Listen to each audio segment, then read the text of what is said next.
C.S. Lewis famously argued in his book, Miracles, that our very capacity to reason is a reason to disbelieve in naturalism, which is the belief that the natural world is all that exists. And I want to give you a summary of his argument. Let's get into it.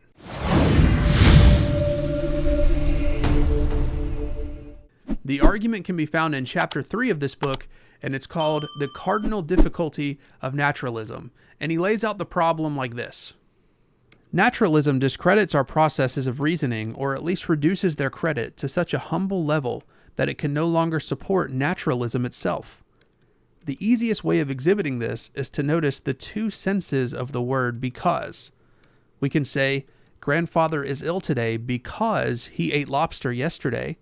We can also say, grandfather must be ill today because he hasn't got up yet, and he is an invariably early riser when he is well. In the first sentence, because indicates the relation of cause and effect. The eating made him ill.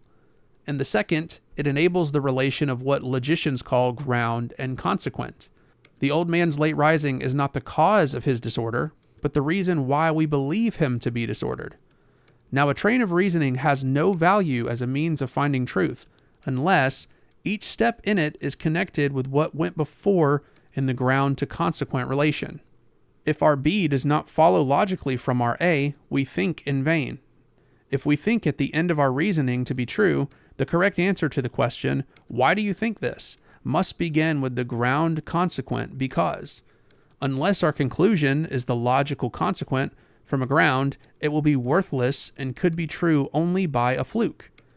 Unless it is the effect of a cause, it cannot occur at all. It looks therefore as if, in order for a train of thought to have any value, these two systems of connection, cause and effect and ground and consequent, must apply simultaneously to the same series of mental acts. But unfortunately, the two systems are wholly distinct. To be caused is not to be proved. Wishful thinking, prejudices, and the delusions of madness are all caused, but they are ungrounded. So C.S. Lewis begins his argument by drawing a distinction between two types of the word because, the cause and effect because, or the ground to consequent because. Lewis goes on to argue that if the natural world is all there is, then all of our reasoning falls into the cause and effect category, making it as a whole invalid, because then our thoughts would simply be facts about us rather than acts of insight.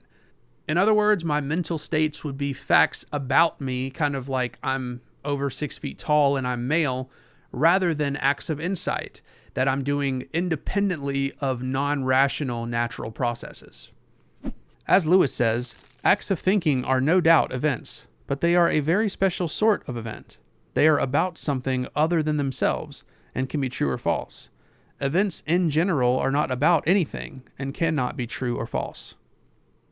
So to summarize, according to Lewis, if naturalism is true, then all of our mental states and everything that led up to our mental states are simply being guided by non-rational processes like the laws of physics or the laws of biology or the laws of chemistry.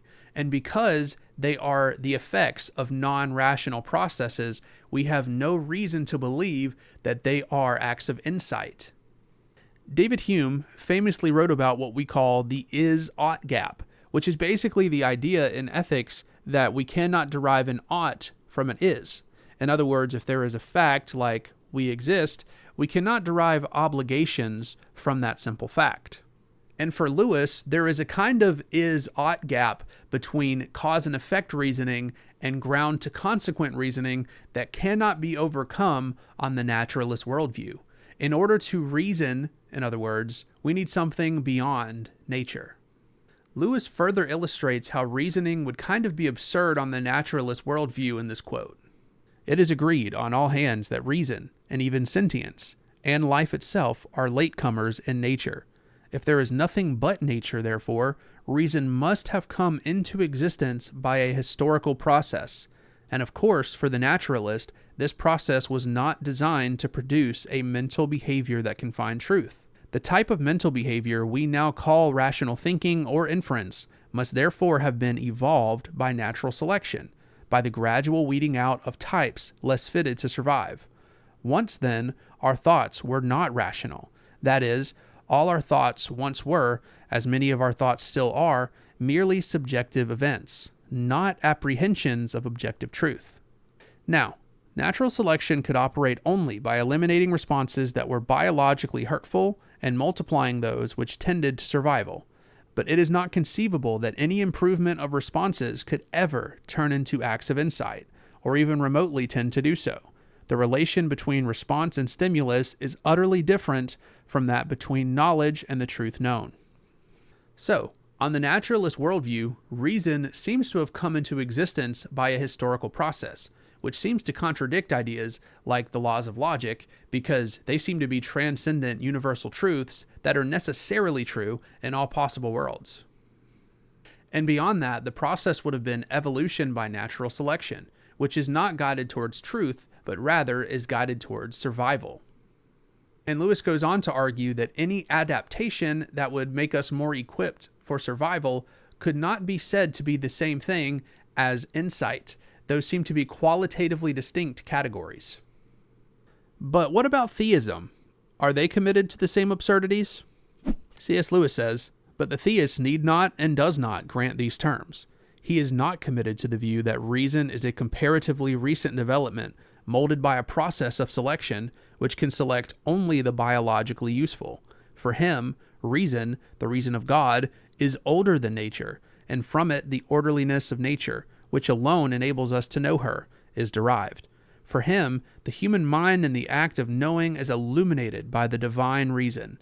It is set free in the measure required from the huge nexus of non-rational causation, free from this to be determined by the truth known, and the preliminary processes within nature which led up to this liberation, if there were any, were designed to do so.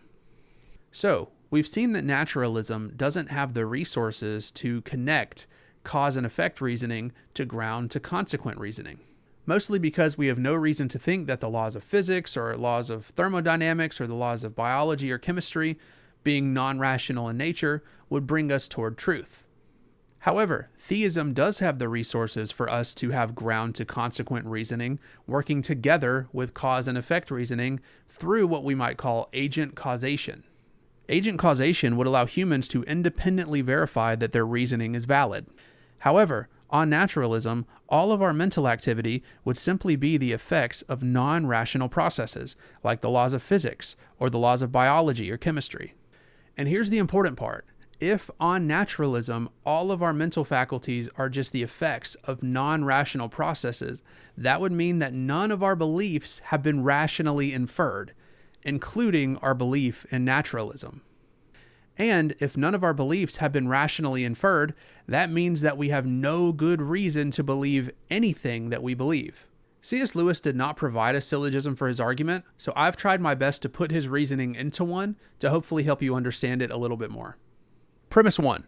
If nature is all there is, then the natural world is a closed system, meaning every event has a natural cause. Premise 2. If the natural world is a closed system, then all events, including mental events, are efficiently caused by non-rational cause-to-effect natural processes. Premise 3. If all events, including mental events, are efficiently caused by non-rational cause-to-effect natural processes, then ground-to-consequent reasoning isn't possible. Premise 4. If ground-to-consequent reasoning isn't possible, then none of our beliefs are rationally inferred or justified, including our belief that nature is all there is. Premise 5. If none of our beliefs are rationally inferred or justified, then our belief that nature is all there is would not be rationally justified. Premise 6. If a belief is not rationally justified, there can be no good reason to believe it. Therefore, there can be no good reason to believe that nature is all there is. If you're a naturalist, you might be thinking that this is a very bold claim being made here. You might think it's ridiculous to posit that if your beliefs are true, then none of your beliefs can possibly be justified. But it is worth mentioning that all we are doing is pointing out the logical conclusion of your claim that nature is all there is. So, if that's the response you're having to this video, I invite you to put your repulsion aside and really think through the argument, because being repulsed by an argument is not the same as it being false. C.S. Lewis concludes his chapter like this.